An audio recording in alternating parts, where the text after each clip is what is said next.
A graça e a paz do nosso Senhor Jesus. Lembrando que nós, da Igreja Presbiteriana Independente em São Carlos, iniciamos os nossos trabalhos presenciais, inicialmente apenas com o culto dominical, todo domingo, 10h30 da manhã.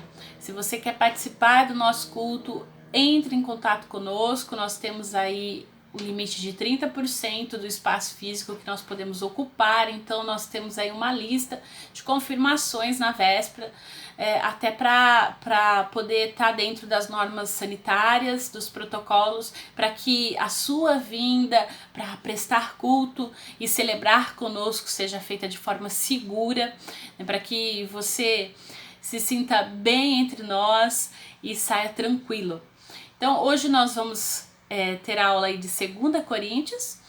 Então eu espero que você aproveite esse conteúdo. Ele é feito de uma maneira mais simples, objetiva, para que você possa também otimizar o seu tempo. A nossa ideia é fazer com que você possa ter aí o interesse de conhecer melhor essa carta e aí despertar o interesse para você estudá-la mais profundamente. Então é um estudo panorâmico, né? Nós vemos apenas por cima o conteúdo e pegamos alguns temas, algumas partes da carta e trabalhamos ela. Então, seja bem-vindo conosco, dê o seu like, se inscreva no nosso canal, compartilhe o nosso vídeo, coloque as suas perguntas aí nos comentários, será um prazer poder responder para você. Que Deus te abençoe e vem com a gente. A graça e a paz do nosso Senhor Jesus. Hoje então nós vamos estudar de forma panorâmica a carta de Paulo aos Coríntios, a 2ª carta. De último, a gente já adianta aí que a nossa técnica ainda está um pouquinho rústica, mas em breve a gente espera que tudo melhore. Fique aí de olho que logo logo a gente vai melhorar o som. É questão de tempo que a gente tem que fazer umas adequações técnicas ainda. Mas vamos lá. Esse é o material que nós estamos utilizando já há algum tempo, né? Então a revista que nós estamos é a do Novo Testamento, a azulzinha. E então vamos lembrar um pouquinho da cidade de Corinto. A gente, aula passada, falou sobre a primeira carta, agora a 2ª carta. Então nós temos aí o lugar histórico, que é a cidade de Corinto, a mesma cidade. A gente já falou bastante sobre isso na aula passada. Então, lembrando que Corinto era uma cidade importante, com uma população de cerca de 500 mil de pessoas, então uma cidade grande, principalmente para os parâmetros daquela época, e estava localizada num lugar estratégico ao sul da Grécia. Então, a gente trouxe aqui um mapinha para você. Particularmente eu gosto de mapa, eu acho que a gente acaba se situando, né? Então a gente tem aqui embaixo, ó, Jerusalém. Esse é o mapa da 3ª viagem de Paulo. A gente vai falar um pouquinho sobre isso, mas muito rapidamente, mas de qualquer forma aqui é para você ver aqui a localização de Corinto, ó. Então tá aqui, ó, na Grécia, entre 2 portos marítimos. Então você vê que é uma cidade assim, ó, litorânea, um lugar estratégico, tinha aí bons lucros do comércio. Então muito comerciante, muito marinheiro visitava a cidade e ali cometiam todos os pecados possíveis, né? Então, quando alguém falava que alguém se comportava como habitante de Corinto, era essa a ideia mesmo da lascívia, né? Lembrando que tinha 2 templos pagãos, onde a prostituição ritual era algo normal, fazia parte do rito do culto, né? E por ser também uma cidade aí de muito vai e vem, né? Aquela coisa, o que acontece em Corinto ficava em Corinto. Então a gente tem aí essa carta sendo escrita por volta do ano 57 depois de Cristo. Então nós temos aí, ela foi escrita na Macedônia. É interessante a gente visualizar um pouquinho e entender. Paulo, ele ainda está em Éfeso quando ele vai visitar Corinto, né? Você pode ver isso aí em 2 Coríntios 2, de 5 a 11, 7 a 12. E aí depois ele volta para Éfeso. E aí depois ele sai de Éfeso. Você pode ler lá Atos 12, aquela questão do templo, tudo, tem uma discussão lá. Fica um dia inteiro lá da questão da deusa Diana, enfim. E Paulo sai de Éfeso. E aí ele vai para Filipo. Mas enquanto isso, ele manda Tito a Corinto. Por quê? Porque depois da sua visita, ele escreve a primeira carta aos Coríntios e ele quer saber da repercussão dessa carta. E aí, Paulo em Filipos, Tito volta.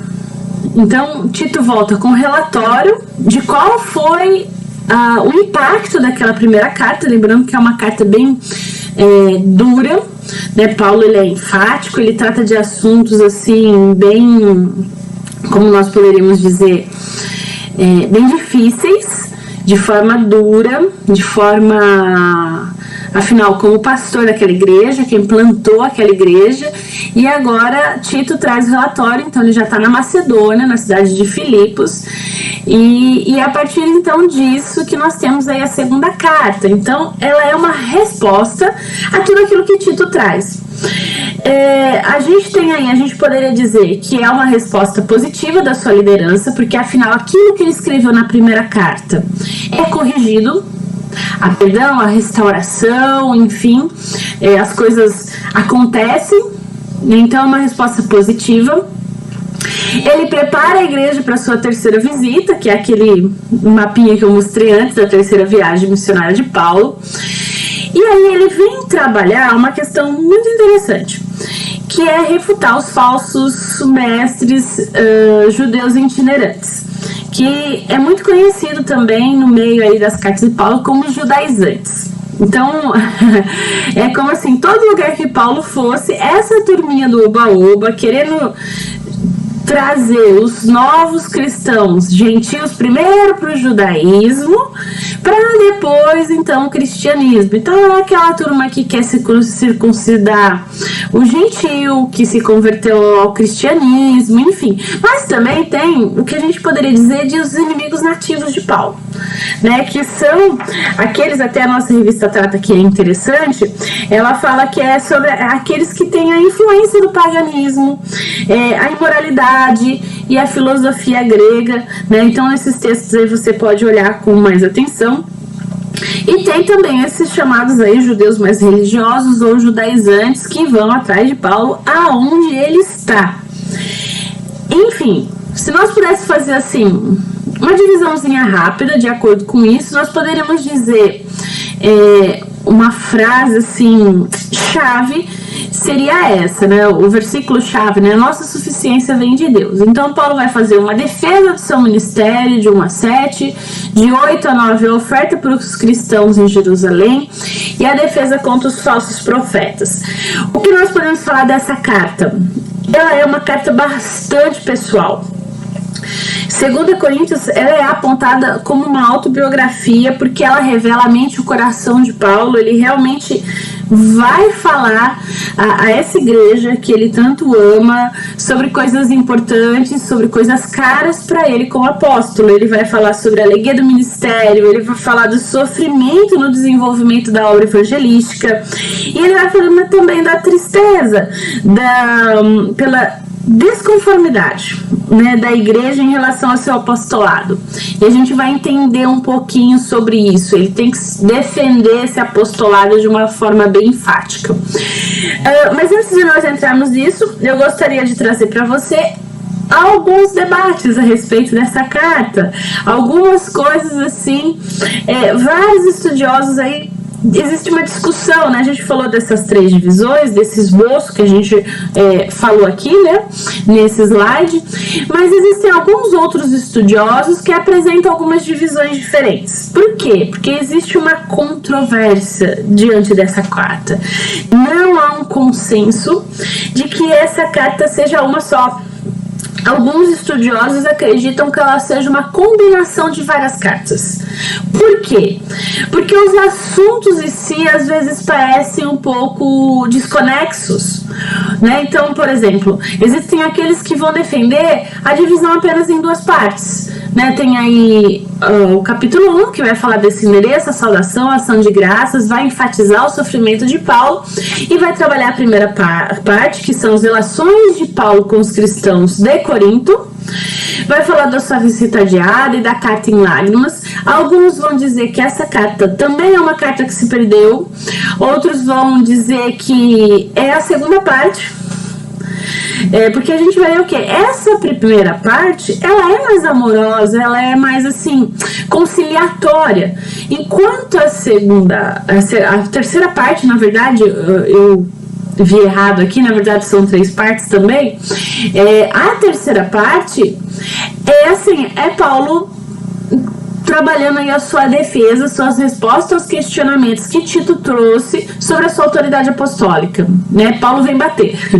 E aí a segunda parte que está no meio, que é a coleta para a igreja de Jerusalém, né? Então, basicamente são essas 3 divisões: a defesa de Paulo, conduta e ministério, que é uma parte mais tranquila; a parte 2, que é a oferta levantada para os pobres da Judeia, né? E a parte 3, que é a repercussão, que seriam esses caluniadores na igreja. Então tá, diante disso, a nossa revista, ela separa o conteúdo dessa forma, e aí a gente vai seguir o conteúdo da revista, até para você ter uma noção melhor, mais abrangente do livro, desse panorama. Então, dos capítulos 1 ao 7, Paulo desfaz aí o ressentimento da igreja, narrando as suas lutas ministeriais, porque alguns ficaram ressentidos, enfim, e ele vai defender as suas ações, ele vai descrever o seu ministério e ele vai desenvolver o seu apelo.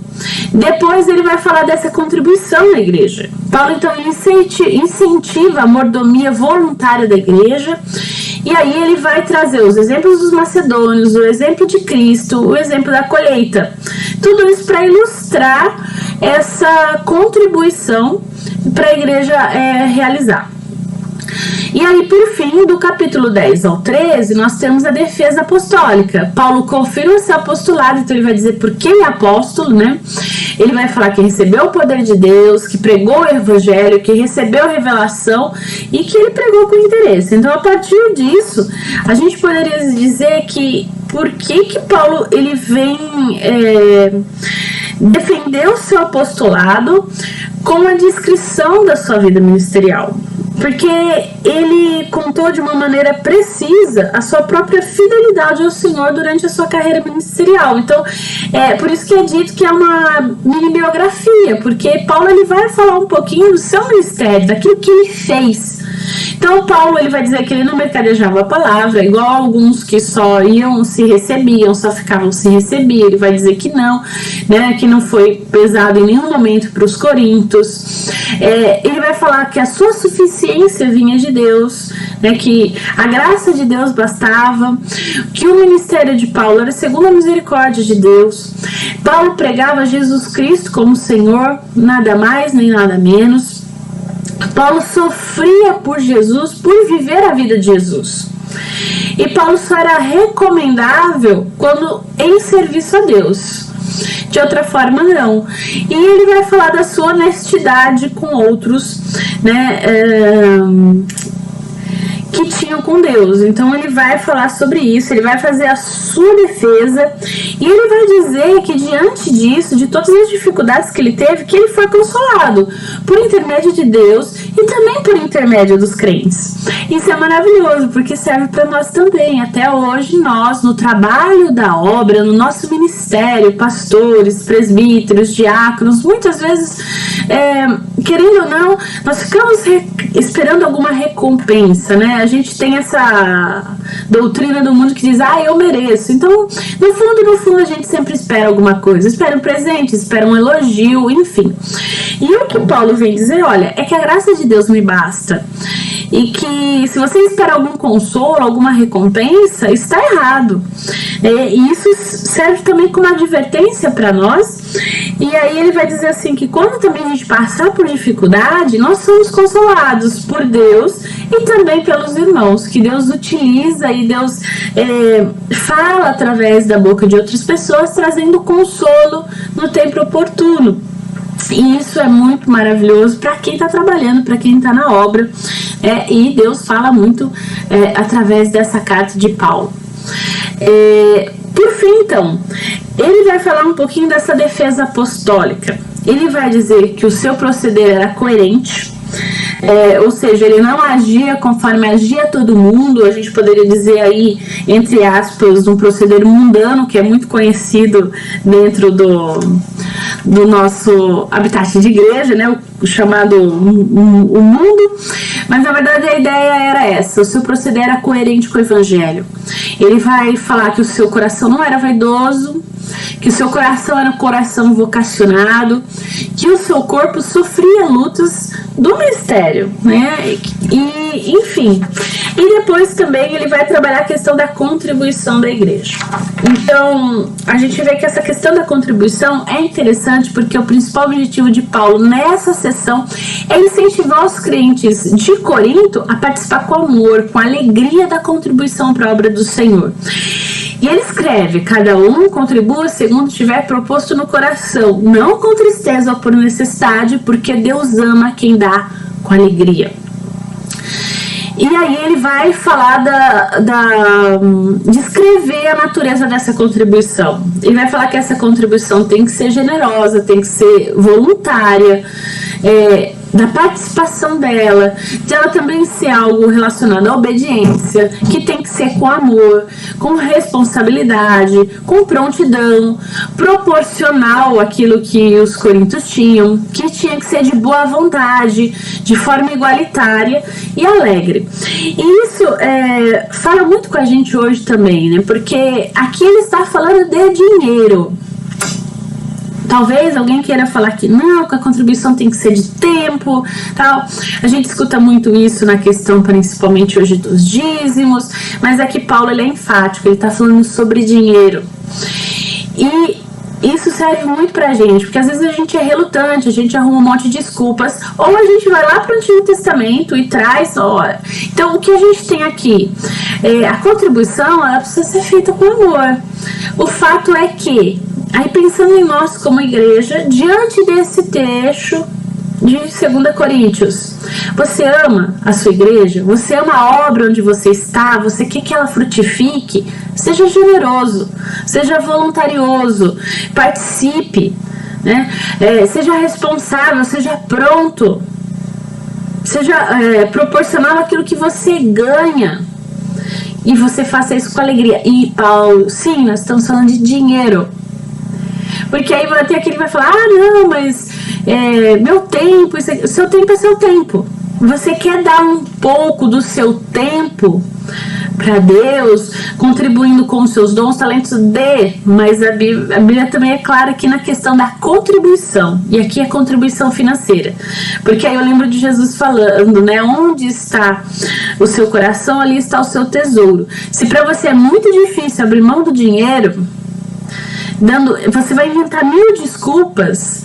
Então, na verdade, talvez o dinheiro seja o dono do seu coração, porque é difícil de abrir mão dele, é difícil ser generoso, é difícil ser voluntarioso, é difícil ser amoroso com uma obra que você diz que tanto ama, né? Então aqui a gente não está falando que é para você dar o seu carro, sua casa na igreja, não é isso. Mas qual é a relação do seu dinheiro com a igreja onde você congrega? Você é relutante? Dói no seu coração abrir mão, dar uma oferta no domingo, dar o seu dízimo. E aqui, quando a gente pensa em dízimo, é a 10ª parte. Mas Paulo está dizendo, contribua segundo o propósito no seu coração. Existem pessoas que Deus colocou para dar mais de 10%. E outras que não têm condição de dar os 10%, porque ganham pouco.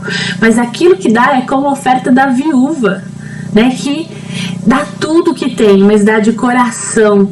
Então a questão aqui não é o valor, né? A questão é o coração. O que domina seu coração? O dinheiro, a relutância em dar. Porque aqui é importante a gente... Tem uma coisa que eu não falei na última aula e que é importante a gente pensar sobre Corinto. Era uma cidade rica, portanto era uma igreja rica. E aí a dificuldade de abrir mão desse dinheiro, de abrir mão daquilo que se tinha, porque se tinha conforto, se tinha...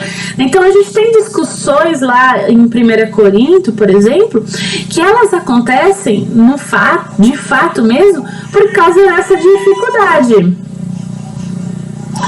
dessa separação da igreja, financeiramente falando. Nós temos aí, nós podemos dizer aí, o apóstolo Paulo, ele qualifica Cristo de várias maneiras também nessa carta. Tem uma cristologia muito interessante. Nós temos Cristo como Consolador, como triunfante, como Senhor, como luz, como juiz, como reconciliador, como substituto, doador de dons, dono de nós. Essa parte eu achei bastante controversa e até fiquei pensando, né? Porque às vezes a revista coloca algumas coisas que a gente não entende e aí fala, vocês julgam as coisas pela aparência. Se uma pessoa tem certeza que pertence a Cristo, deve pensar de novo a respeito disso, pois nós também pertencemos a Cristo, tanto quanto esta pessoa.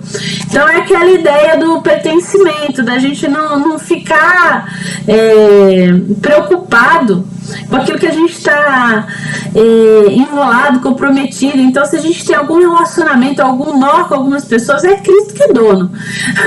Basicamente foi isso que eu entendi. Se alguém tiver uma compreensão diferente, por favor, coloque aí nos comentários, porque tem hora que essas revistas falam umas coisas que a gente não entende. E por fim, vem falar que Cristo é poderoso. E aí vale a pena a gente ler também esse versículo que diz assim, mas ele respondeu, a minha graça é tudo o que você precisa, pois o meu poder é mais forte quando você está fraco. Você depende de Cristo para tudo? Então Cristo é poderoso. É isso que Paulo vem dizer. E para nós finalizarmos então, algumas coisas importantes da segunda carta de Corinto para nós hoje. Essa carta, ela é uma coleção de altos e baixos espirituais, né? Tal como nós no nosso cotidiano, tal como eu, tal como você. O testemunho da epístola nos dá um exemplo a seguir.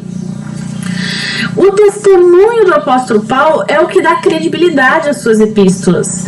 Nós podemos falar que nós somos várias coisas. Como diz o ditado, papagaio também fala. Mas qual é o nosso testemunho de fato? Nós damos credibilidade através das nossas ações ao evangelho que nós anunciamos. Então, isso fica muito claro na defesa de Paulo. Quando ele vem trabalhar a sua defesa, ele enumera as coisas que ele faz. E ele pode fazer isso, porque ele tem bala na agulha, né? Então ele pode falar, porque ele dá credibilidade ao evangelho que ele anuncia. E por fim, o que Cristo é para você? Sempre há algo novo para a gente descobrir sobre o nosso Senhor. Nós vimos aqui a cristologia, nós vimos a questão da contribuição. Afinal, quem está em primeiro lugar no seu coração? Cristo ou seu dinheiro? Isso vale a gente pensar. Não é bem o que Paulo vem falar ao Coríntios, mas a gente pode pensar sobre isso. E também na questão do ministério, né? O que você tem desenvolvido como ministério? Às vezes a gente pensa, o ministério é só o pastor, a pastora, o presbítero, presbítera, o diácono, diaconisa, mas nós temos uma amplitude de ministérios que pode ser desenvolvido pelo crente no dia a dia. Então vale a pena a gente pensar sobre isso. Quem é Cristo para você? Então, eu gostaria de fechar novamente com esse versículo que a gente já leu, mas para lembrar que tudo aquilo que nós fizermos, que seja para honra e glória do Senhor, porque é a graça de Deus que basta, porque o poder dele se aperfeiçoa na nossa fraqueza. Então, e disse-me, a minha graça te basta, porque o meu poder se aperfeiçoa na fraqueza. De boa vontade, pois me gloriarei nas minhas fraquezas, para que em mim habite o poder de Cristo. Vamos orar? Pai de amor, nós te rendemos graças, Deus poderoso, Deus maravilhoso. Senhor, seja conosco, abençoa o nosso meditar na Tua Palavra. Ilumina, Senhor, para que nós possamos realmente compreender, que o nosso coração seja generoso, voluntarioso, amoroso com a Tua obra, ó Deus. Que nós não fiquemos presos ao nosso dinheiro, retendo, ó Deus, plantando pouco, que a gente possa realmente plantar muito, porque é plantando muito que se tem muito. Não é uma questão de retribuição, porque a gente já sabe que no reino dos céus a economia é diferente. Quanto mais se divide, mais se tem, e isso é maravilhoso. Nós te rendemos graças, nós te adoramos e nós te bendizemos no nome do Senhor Jesus. Amém. Até a próxima sexta. Deus abençoe seu final de semana. Em nome de Jesus.